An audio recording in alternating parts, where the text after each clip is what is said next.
এই প্রতিষ্ঠানের ইয়াকে বাবু না ও মানে আগ থেকে এরকম কিন্তু মানে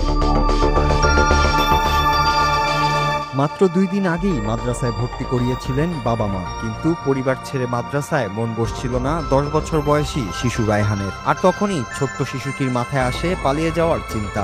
আজ সকাল 9টায় মাদ্রাসার বাকি ছাত্ররা যখন ঘুমে বিভোর, তখন সেই সুযোগেই পালিয়ে যাওয়ার জন্য 4তলা ভবনের জানালার গ্রিল বেয়ে এসির আউটডোরে চড়ে বসে ছোট্ট শিশু। আর সেখানেই আটকে থাকে ঝুঁকিপূর্ণভাবে। একটু এদিক ওদিক হলেই নিমিষে হারিয়ে যেতে পারত এই শিশুটি। তার এই ঝুঁকিপূর্ণ অবস্থা দ্রুতই নজরে আসে আশেপাশের মানুষদের। পরে মাদ্রাসা কর্তৃপক্ষ বিষয়টি টের পেয়ে খবর দেন ফায়ার সার্ভিসকে।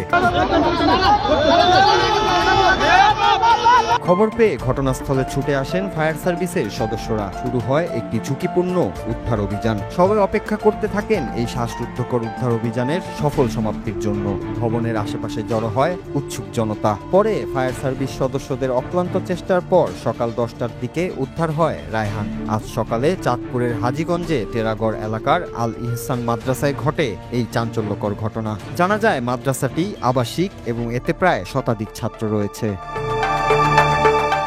রায়হানের সহপাঠী ও শিক্ষকরা জানান, সকাল 9টায় সবার ঘুমানোর সময় ছিল। সবাই যখন ঘুমে তখন সে এখানে কিভাবে চলে যায় কেউ বলতে পারে না। তবে ধারণা করা হচ্ছে সে পালাতে গিয়ে এসির আউটডোরে আটকে পড়ে। মাদ্রাসার শিক্ষকেরা রায়হানকে নামাতে ব্যর্থ হলে ফায়ার সার্ভিসকে খবর দেওয়া হয়। পরে ফায়ার সার্ভিসের সদস্যরা ছাদ থেকে তাকে উদ্ধার করে। শিশুর মা মাহমুদা বেগম বলেন, 2 দিন আগে রায়হানকে এই মাদ্রাসার হেফাজত বিভাগে ভর্তি করানো হয়। সকালে এমন খবর পেয়ে ঘটনাস্থলে ছুটে যান ফায়ার সার্ভিসের সদস্যরা। রায়হানকে সুস্থ অবস্থায় উদ্ধার করায় কৃতজ্ঞতা জানান তিনি।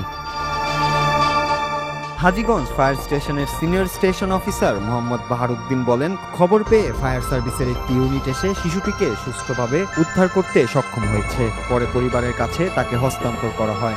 মাদ্রাসা থেকে পালিয়ে যেতে এর আগেও নানা দুর্ঘটনা ঘটেছে দেশের বিভিন্ন স্থানে। তবে শুধু মাদ্রাসাই নয়, যে কোনো কিছু শিশুর উপর জোর করে চাপিয়ে দিলে সে চাপ শিশুর মানসিক ও শারীরিক স্বাস্থ্যেও প্রভাব ফেলতে পারে। আর সেই কারণে ঘটতে পারে যে কোনো অঘটন। নূর রাজু, বাংলা টিভি, ঢাকা।